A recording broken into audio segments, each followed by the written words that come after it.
Hello and welcome to JP's Politics and Culture Show. I'm your host JP, and today we're going to be having a little look at the Reform UK Party. Now, don't be letting my clickbait title fool you. This isn't a video looking at the merits of the Reform UK Party. We're not going to be critiquing its actual message or policies. Instead, actually, what I'm referring to when I say that I was wrong is we're going to be thinking about its popularity and its performance in recent elections. So the basic premise of what I want to be talking about today is that I got it wrong when I was thinking about how popular this party, Reform UK, is. To give you a bit of backstory, at the 2024 general election, the Reform UK Party won 5 seats. It got a vote share of about 14.3%.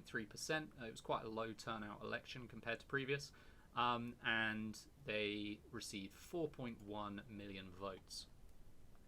Now, since then, that was in June 2024, we had a series of polls, one of which from just before the local elections in March was putting Reform UK at the second biggest party if there were to be a general election held tomorrow. Now, since then, these polls have gone even further and now putting Reform UK actually in the lead, with a narrow lead against Labour. Now, when I first saw this poll back in March, my initial instinct was that this sounded a little bit fishy. It sounded a bit inflated. And in this video, I'm going to break down why I thought that was the case, and now why I am maybe concerned that I haven't got quite the handle on kind of the polling and voting intention that I maybe originally thought. So we need to first of all think about the history of what Reform UK is, to help some of these discussions, to give them context. So Reform UK is led by Nigel Farage. He was formerly the leader of the UKIP party, so the UK Independence Party. This was a party that's mainly thought of as a single issue party, in terms of campaigning for the UK to leave the European Union. They did have a variety of other policies as well. They weren't a single issue party, but amongst kind of the voter consciousness, they were often thought of as kind of the membership of the EU issue. Farage was leader at various points. He stepped down in 2010 to campaign to be an MP. He then retook the mantle of leader. He went into the 2015 general election as leader of the UKIP party, and then he stepped down again. After the Brexit referendum in 2016, UKIP were kind of at a bit of a loose end, really, because their main issue that people knew them for had kind of been resolved. It was still an ongoing tension, getting what type of Brexit would be manifested, but the idea of a party that's mainly focused on leaving the EU no longer really had quite the appeal that it did before. And also as well, Nigel Farage is well known for being quite a popular leader. He's a very active campaigner, he's a very visible figure, and his successors as leaders of UKIP didn't really replicate that. So UKIP itself kind of fell to the background a little bit. During the campaign for kind of the terms of leaving the EU, later on down the line, Nigel Farage would start a new party called the Brexit Party. This really was a single issue party. It was focused around achieving what was called a hard Brexit, so leaving the EU with either no formalised deal or a very loose relationship, rather than a more structured, negotiated exit that may include ongoing membership of some EU policies, programmes, schemes. So you had the Brexit Party. The Brexit Party basically was kind of a pressure party. They weren't necessarily the most robust in terms of their candidates. There were only a couple of high-profile political figures within the Brexit Party, and there was a lot of kind of back and forth as to whether they would even stand at all, or whether if the Conservatives kind of pushed for a hard enough Brexit, they would kind of step back. So in the end, in 2019, the Brexit Party under Farage, they only stood in 275 seats, which is far fewer than what you may need for a majority, with kind of 650 seats available overall. You need a majority of 326. And from standing in this kind of minority position, they only achieved kind of 2% of the votes, 644,000. But Boris Johnson had kind of campaigned on the idea of resolving the Brexit debate, which I think, given the context of 2019, was more in line with what the public wanted than necessarily a particular type of Brexit. Those who were wanting to leave were more concerned, I think, about the amount of time that it was taking, rather than necessarily, the terms of the deal, which became apparent because Boris Johnson's deal wasn't too dissimilar from Theresa May's, which had failed a few times to get through Parliament. So after 2019, in the intervening period between 2019 and the 2024 general election, the Brexit Party was rebranded as Reform UK. It moved away from being so much a single-issue party, and instead focused on being an alternative to the Conservative Party. There's kind of a focus within the Brexit Party on deregulation and kind of free market economics. They kind of position themselves economically more to the right of the kind of centre ground of the Conservative Party. By that, I don't mean that the Conservatives are a centre party. What I mean is that within the Conservative Party, there's quite a range of different perspectives. Reform put themselves then more on the right, more neoliberal, more in line with kind of figures like Liz Truss, who might come up again in some future videos. But essentially, they are a party that focuses on this right-wing economic model and very much on kind of what you would call conservative cultural or social policies. So they're looking at small state, and they are focused on immigration is one of their major areas of kind of discussion in the news media. So that is what Reform UK is. Nigel Farage is still the leader. And in 2024, like I said, they came out and received 4.1 million votes. Now, this was actually a bit lower than I expected. So between 2019 and 2024, it's fair to say that the Conservative Party have had an absolute disaster. Their popularity has completely collapsed. They've had a string of scandals, of unsuccessful leaders, and in the background, the economy has struggled. National debt is at the highest point it's been since World War II. You've had rising inflation, falling standards of living. They have essentially alienated most of their voter base. The Conservative Party since Margaret Thatcher have mainly been focused on kind of aspirational working and middle class people, as well as appealing to kind of the traditional kind of upper class and aristocracy. But between their struggles with the economy, between their scandals, between the cost of living, there are a wide variety of different groups who have moved away from the Conservative Party. And this is where Reform UK becomes interesting. So my central premise going into this, that was maybe proven to be wrong by the local elections, and we may see in the future when we come to our next general election, I may have been drastically wrong. My main premise was that Reform UK did not have very much organic support. What I mean is they aren't necessarily a party with a dedicated kind of level of support from their population for them as a particular party. As I explained, they were kind of a new party. The Brexit Party emerged in 2019. The UKIP party does still exist. When we kind of look down the results for 2024, they did stand still 24 candidates. So it's not the same party, it is itself a new party. But my viewpoint, looking at the results of 2024 and tracking all the way back to 2015, is that a lot of the makeup of the UKIP votes were either, the Reform UK votes, were either former UKIP supporters or kind of people who'd fled the sinking ship of the Conservative Party. Why do I think this? Let's go back to 2015, the general election in 2015. So in this general election, Nigel Farage was still the leader of UKIP. They stood in most seats, so again, seeking majority like any other party.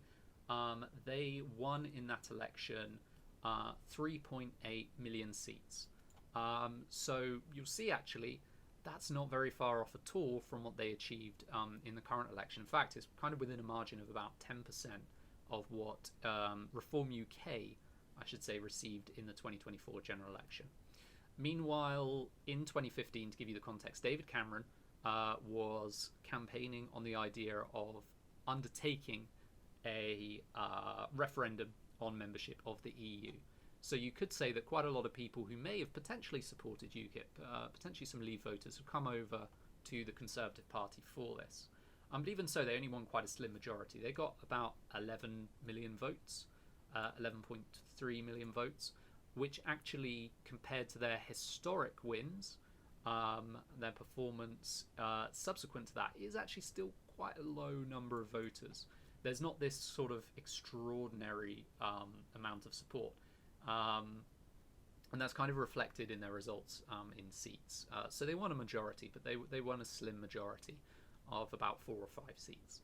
So what we see here is when you kind of combine the Conservative and UKIP numbers for this period, you wind up at about 15 million voters. When you come back to today, 2024, we see you combine the Conservative Party and Reform, and you get about 11 million voters. When you factor in low turnout, you could say that there is still a proportional rise in Reform because their numbers have gone up, whereas the overall turnout wasn't extraordinary. When we break down who voted for whom, which is this one here. So when you break down who voted for Reform and who in 2024 versus the previous election in 2019, we see that actually 25% of 2019 Conservative voters came over to Reform. In 2019, we had about almost 14 million Conservative voters. They lost 25% of that, which is roughly sort of 3.25 million voters. And then suddenly Reform 2024, they've got about 4 million. So there's not really necessarily a huge amount of voters that have come to Reform really from anywhere else than the Conservatives. When you look at those numbers, over 3/4 of the Reform UK in 2024 were kind of disaffectioned Conservative voters from 2019. When you look at the other 2 major parties, only 3% of Labour voters in 2019 came to Reform. And remember, when we look at 2019 in a moment, Labour actually still, even though they didn't win the election, they still got quite a lot of votes and score even slightly lower for Lib Dems. There is almost no movement of voters from the other major parties towards Reform from 2019. So what does that mean? Well, what that means is, even if you were to increase turnout by, let's say, 10%, Reform are still sitting at the kind of between 4 and 5 million votes, which is not uncommon for a kind of third party. So the Liberal Democrats actually got fewer votes, but due to the kind of distribution of the voters, they actually achieved a lot more seats. So I'm suspecting that I was suspecting that Reform could maybe do a similar thing. If they had a higher turnout next time with a few Labour Party converts, then they might achieve, maybe 72 seats, maybe 100. And actually, this is kind of reflected again in 2024, where, in fact, when you break down who came second in each seat, we see that Reform actually only came second place in less than 15% of seats. It's about 98 seats they came second place. So even compared to Liberal Democrats had a similar number of second place. Labour, who actually won 411 of the seats, still came second place in a real huge number as well. So there was kind of a level of support across the country that doesn't necessarily reflect a big level of underlying kind of support for reform. Reform won 5 seats, and when you look at the distribution of seats where Reform came second, there's effectively nothing in Scotland. There's some here down in Essex, there's some in South Wales, there are some in some northern areas, particularly up here in the northeast, and kind of here. This maps quite closely to the Brexit results, where Leave voters, we saw a lot of Leave voters in Wales, we saw them in coastal areas, we saw them in the northeast, but we didn't see them in, obviously, Northern Ireland and Scotland.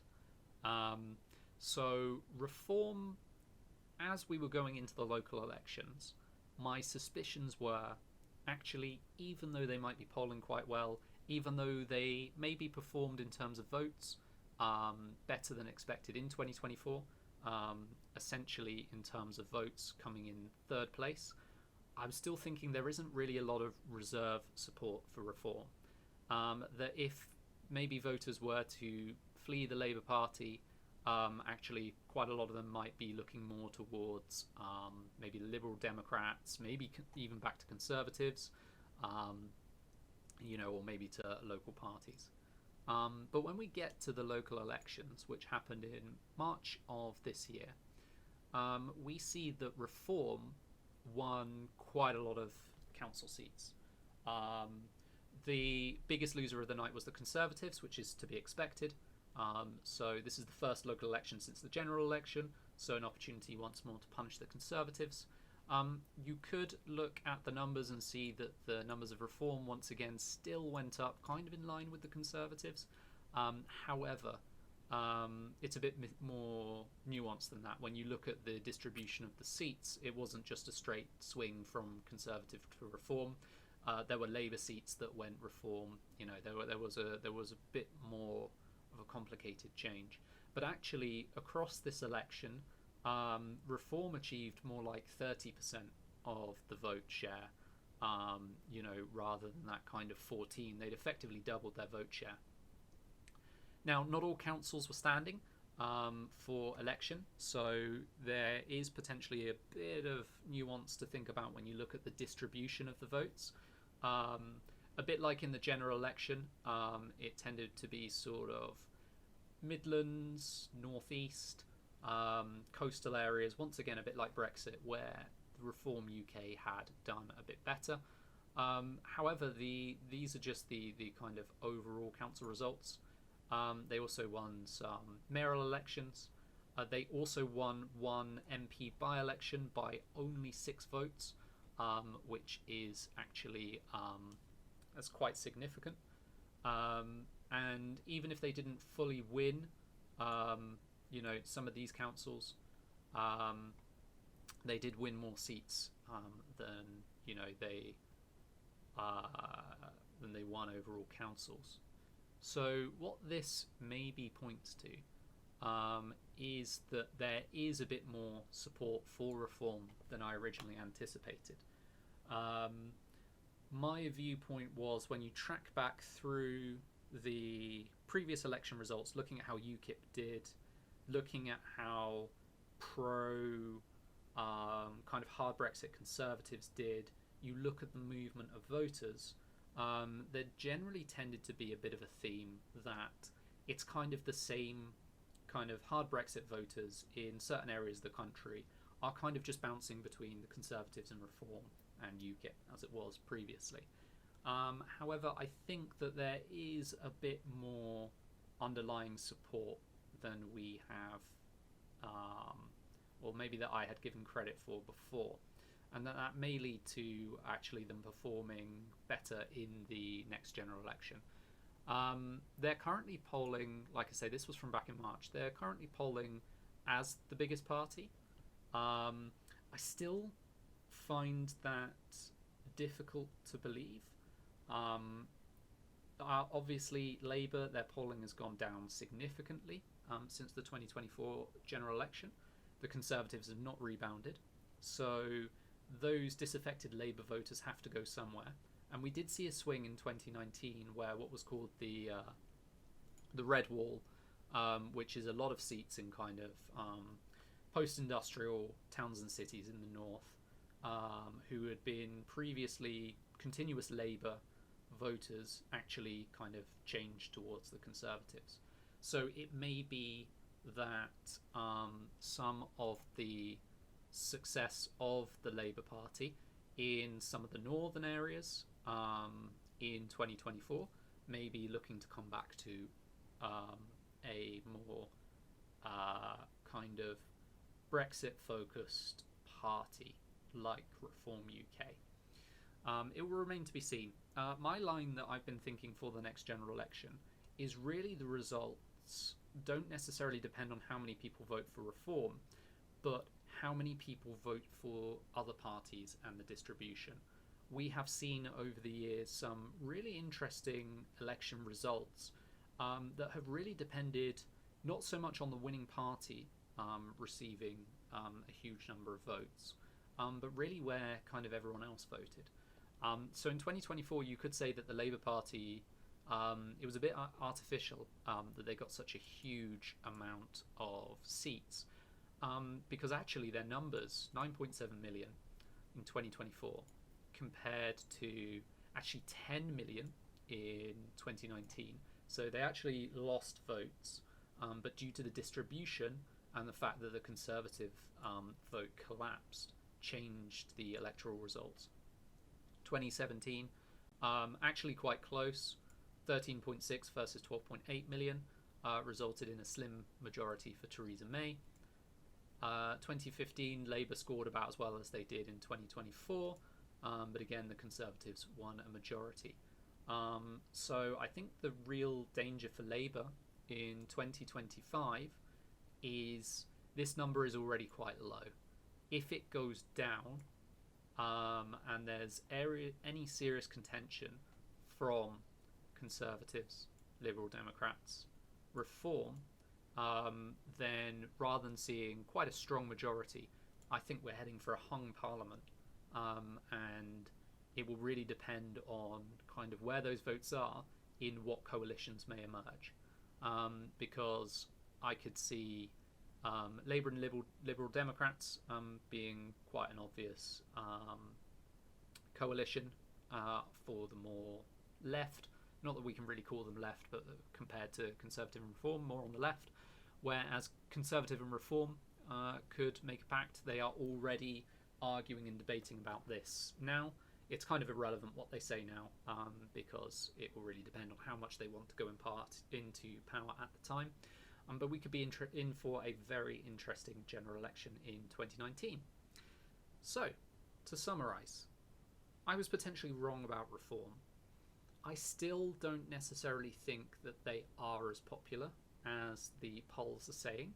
I think if Labour Party managed to restore some of the faith of their voters, or the Conservatives, or we get a particularly strong showing from the Liberal Democrats and the other smaller parties, then we might not see Reform really able to necessarily build on this current polling. But at the same time, I think that the local elections might embolden some more people to come out for Reform. Because under first past the post, if you don't think your party is going to get anywhere, then you're much more likely to stay at home.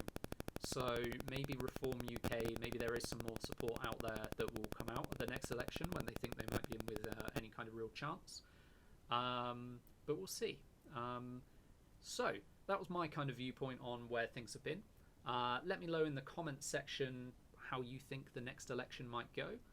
Whether you think that the kind of rise of Reform in the polls is a fair reflection of their actual popularity, or whether you maybe think that, a bit like myself, a strong shift from any of the other parties could consign them back to their single-digit seats. Thank you very much. Please like and subscribe if you enjoyed this and you want to hear any more videos on British politics.